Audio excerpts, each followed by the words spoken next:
다른 관점에서 이 상황을 좀 보고 있는데요. 왜 민간한테 넘겨야 되지라는 게 첫 번째 얘기입니다. 왜냐면 함부르크쇼도 그렇고 CMA도 그렇고 코스코도 지원을 받고 해가지고 살아왔던 기업들도 있었다.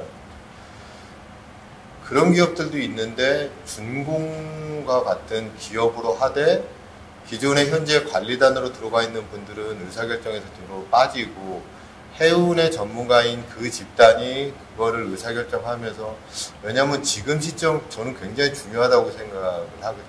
자금이 있는 상태에서 향후 5년, 10년에 HMM이 나가야 될 전략을 세우고 그거를 투자를 해야 되는 시점에 모든 사람이 앉아가지고 누가 내 위쪽으로 와서 내 자리가 있을 거냐 없을 거냐를 걱정하게 만들어버렸어요. 그러면 또 새로 들어오신 분들은 들어와서 나의 사람으로 다 바꿔버리고 그 사람들이 의사결정을 할 가능성에 또 1년이 걸려요. 그러면 굉장히 중요한 시점에 2년을 HMM에서 뺏어버리는 형태가 됩니다. 좋은 시점이냐라고 하면 저는 그게 아닌 것 같아요. 두 번째는 뭐냐면 물류기업이 얘기가 되게 많이 나옵니다. 그것도 아시는 다 이자 물류기업들이 나와요.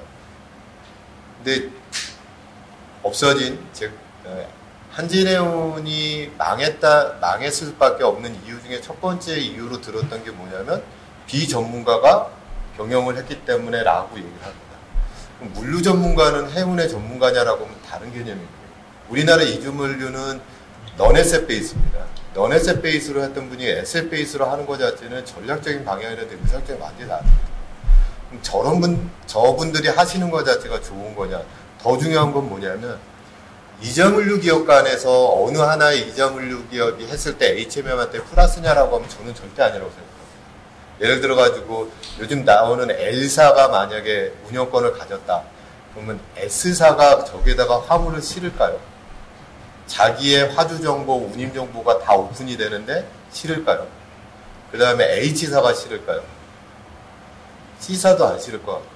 결국은 뭐냐면 HMM이 어느 중립성을 잃어버린 어느 이자물류한테 들어가는 순간에 사실은 영업적으로는 포지티브한 것보다는 네거티브한 가능성이 많고, 결국은 우리가 HMM을 살렸을 때 얘기했던 한국의 전기선해운을 살려야 된다는 거에서 역행하는 방향으로 가지 않을까라고 생각합니다.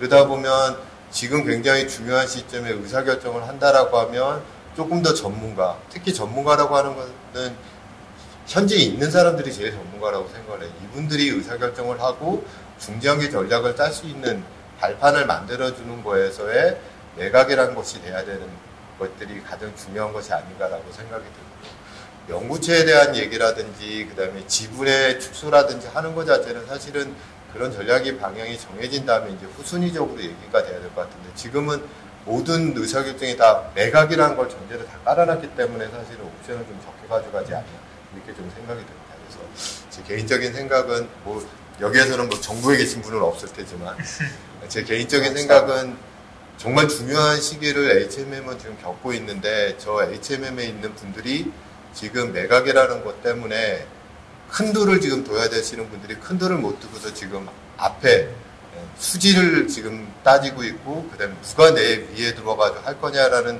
정치 싸움으로 하는 것 자체는 정말 안 좋은 상황을 만들고 있는 거 아니냐라고 개인적으로 생각이 듭니다. 네. 저는 약간 좀 다른 생각이 있습니다. 여러분도 아시겠지만 현재 지금 한화가 이번에 2조 원을 주고 인수해가지고 거의 뭐 공정위 심사가 끝났다고 그러는데, 결국은 대우 조선해양이 2001년도에 이제 파산해가지고 2002년에 이제 회사 이름도 바꾸고, 그럼 지금 2023년 아닙니까? 21년을 관이 관리한 겁니다. 그러면 그 무슨 뜻이냐면 산업은행이 대우조선해양을 관리하면서 들어간 국민 세금이 얼마인지 아십니까? 그 세금에 대해서 하나가 지불하지 않습니다. 하나는 2조 주고 인수하면 끝나는 겁니다. 그러면 마찬가지 논리로 HMM이 언제까지 해양진흥공사에 위탁을 맡겨가지고 산업은행이 경영을 하는 게 그게 맞다라고 하시는 분 있지만 저는 그건 절대 반대입니다. 왜냐면은 해양진흥공사에 위탁 관리하시는 분들은 전문가가 아니에요. 제가 이런 말씀 드리면 죄송하지만 해운 쪽에 오랫동안 경험 있는 분들이 관리하는 게 그게 더 맞는 거고, 또 현재 상태에서 공기업 같은 이런 공공기관이 계속 운영을 하면은 자칫 대우조선해양처럼 장기간으로 만약에 매각이 안 돼서 끌고 갈 경우에는 그 많은 부담은 국민한테 가는 겁니다. 왜냐하면 지금 산업은행이 HMM에 쏟아부은 돈이 4조 3천억 이상입니다. 그럼 우리가 지금 해운을 대한민국 해운 재건 5개년 계획을 세워가지고 살리기 위해서 들어간 돈의 60% 이상이 한 회사에 들어갔어요. 선사는 100여 개가 있는데. 그렇다면 더 이상은 이제 HMM에 뭐 투자도 안, 이제 지원도 안 하지만 이제 뭐 캐시가 많이 있으니까 제 얘기는 HMM을 이런 상태로 공공기관이 관리하는 것은 적합하지 않다. 그거는 경영 측면에서도 적합하지 않고 또 해운이라는 특수한 산업의 그런 특성을 고려해서도 적합하지 않다. 그렇다면 결국은 빨리 매각을 해서 원래 민간 기업이기 때문에 민간으로 되돌리는 게 저는 맞다라고 보는 겁니다. 다만 누가 인수해야 되냐는 아직까지는 지금 상황 자체가 몸값이나 여러 가지 문제, 연구체라든지 문제가 있기 때문에 그 부분은 좀 더 합리적인 고민을 해야 되지 않나 이렇게 생각이 듭니다. 구 교수님, 제가 조금만 할게요. 구 교수님이 아마 이제 남 대표님에 대한 그 의견에 약간의 반론을 제하는 거, 저도 그 중간 부분에 전 그거를 봤어요. 사람이 결국은 경영을 하는 거기 때문에 설사 매각이 잘 됐다 할지라도 그 새로운 조직이 그 해왔던 그런 여러 가지 그런 것들을 무너뜨리면서 오는 여러 가지 부작용들, 그런 것들을 좀 염려 많이 하시는 것 같아요. 뭐냐면 구 교수님이 오해를 하신 거가 제가 저도 공공기관이 지금 경영을 관리라는, 그러니까 경영관리단에 들어가 있는 거를 바라질 않습니다. 그분들은 대주주로서의 자리로 빠지시는 거를 바라고요. 지금 현재 뽑아놓으신 경영진들이 책임을 가지고 의사결정을 해야 되는데 지금 옥상옥으로 지금 사장위에 관리단이 또 올라가 계시잖아요.